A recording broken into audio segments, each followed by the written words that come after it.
जय हिंद छात्रों। आज हम लोग पढ़ने वाले हैं क्लास 10 यूपी बोर्ड का साइंस में बहुत ही इंपॉर्टेंट टॉपिक अम्ल, क्षार और लवण। देखिए, जब भी आप ऑनलाइन क्लास लेने बैठते हैं तो कृपा करके रजिस्टर अपने साथ रखिए जो उसमें आप नोट्स बना रहे हैं, वरना क्लास मत लीजिए, क्योंकि ऐसी क्लास लेने का कोई फायदा नहीं है कि आप फालतू में बैठे देख रहे हैं, हाँ सर ने ये पढ़ा दिया, इससे कोई भी फर्क नहीं पड़ेगा। जब तक आप कोई भी इंपॉर्टेंट चीज जो नोट करनी है उसको आप रिटर्न में नहीं करेंगे, आपका कोई फायदा होने वाला नहीं है। समझ रहे हैं? तो हमारा उद्देश्य केवल इतना है कि आप जब भी पढ़िए तो पेन, कॉपी, रजिस्टर, जो कुछ भी आप लिखने का सामान है वो अपने साथ रखिए। जो भी हम यहाँ पे इंपॉर्टेंट चीजें लिखा रहा है वो आप नोट करिए, उसको रिवाइज कीजिए, तभी आपको यूपी बोर्ड में थोड़ी हेल्प मिल सकती है। समझ रहे हैं? अब देखिए, हमारा जो टॉपिक है वो है अम्ल, क्षार और लवण।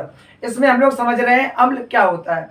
देखिए, बेसिकली अम्ल की परिभाषा जो होती है वो होती है कि वे पदार्थ जो स्वाद में खट्टे होते हैं अम्ल कहलाते हैं, और जो नीले लिटमस पेपर को लाल कर देते हैं। लिटमस पेपर क्या होता कि जैसे आप लोगों ने नाम सुना होगा कॉलम पेपर का, जो ब्लू कलर का पेज आता, ऐसे एक पेपर और होता है लिटमस पेपर। उस पर अगर मान लो अम्ल की कुछ हम बूंदे डाल दें तो वो नीले से कैसा हो जाता, लाल हो जाता। समझ रहे हैं? और सभी प्रकार के खट्टे फलों को क्या कहते हैं, हम लोग अम्ल की श्रेणी में रखते हैं कि इसमें अम्ल पाया जाता है। अब देखिए, आरहेनियस जी ने क्या डेफिनेशन दी थी कि ऐसे पदार्थ जो जल में घुलकर H+ आयन देते हैं अम्ल कहलाते हैं।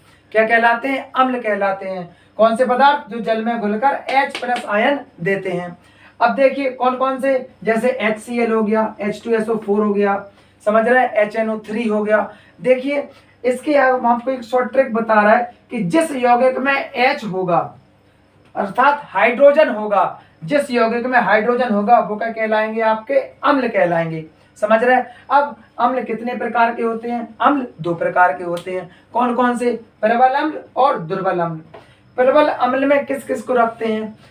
ऐसे अम्ल या वे पदार्थ जो पूर्णतः जल में घुल जाते हैं वो प्रबल अम्ल कहलाते हैं। आप नोट करते चलिएगा जो हम डेफिनेशन बोल रहे हैं। प्रबल अम्ल क्या होते हैं? ऐसे पदार्थ जो पूर्णतः जल में घुल जाते हैं वो प्रबल अम्ल कहलाते हैं। कौन कौन से हैं? हाइड्रोक्लोरिक अम्ल है, HNO3 है, समझ रहे हैं, और भी ऐसी कई प्रकार के अम्ल हैं। अब देखिए दुर्बल अम्ल की परिभाषा नोट करते चलिएगा साथ में, वरना चूक जाएंगे आप बिल्कुल भी। कोई भी टॉपिक पता चला हमने अभी पढ़ा दिया, आप रिवाइज ही नहीं कर पा रहे।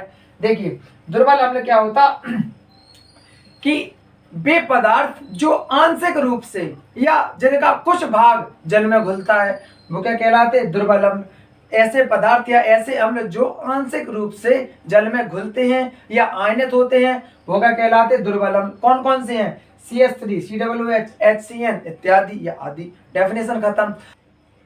अब हम देखेंगे भौतिक गुण और रासायनिक गुण।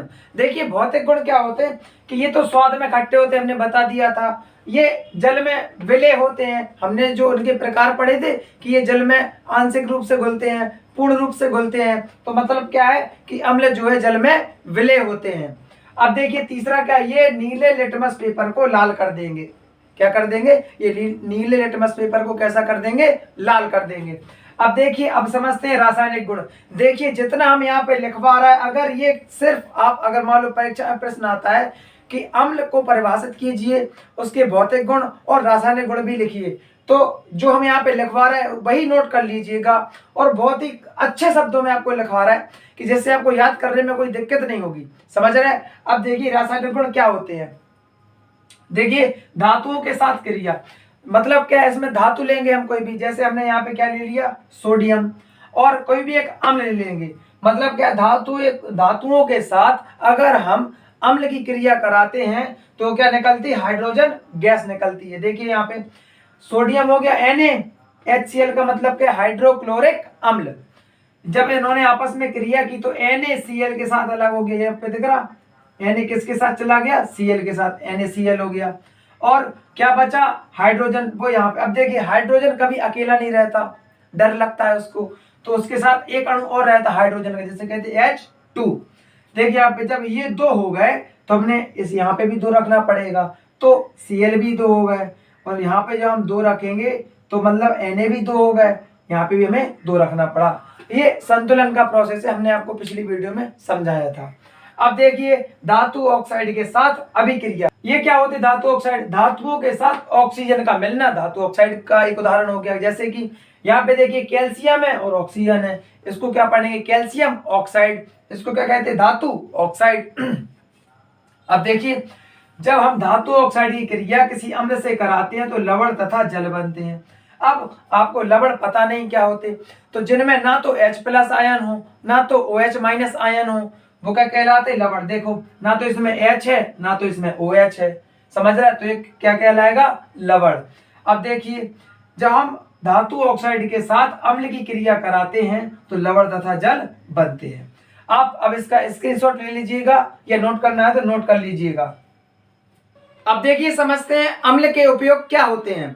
देखिए, अम्ल का उपयोग सोना चांदी के शोधन में और बैटरियों में और कृत्रिम रेशे प्लास्टिक आदि बनाने में और औषधि और विस्फोटक पदार्थ बनाने में। ठीक है, ये आपके 4 उपयोग हो गए। अब ये आपको टॉपिक बहुत ही अच्छे से समझ में आ गया होगा, पूरा अम्ल। अब हम अगली वीडियो में समझेंगे कि क्षार क्या होते हैं, और क्योंकि ये थोड़ी वीडियो लंबी खिंच जाएगी, आपको आलस भी आने लगता है जल्दी से, तो हम इसका पार्ट 2 बनाएंगे। ठीक है, आप उसको देख लीजिएगा। जय हिंद, जय भारत।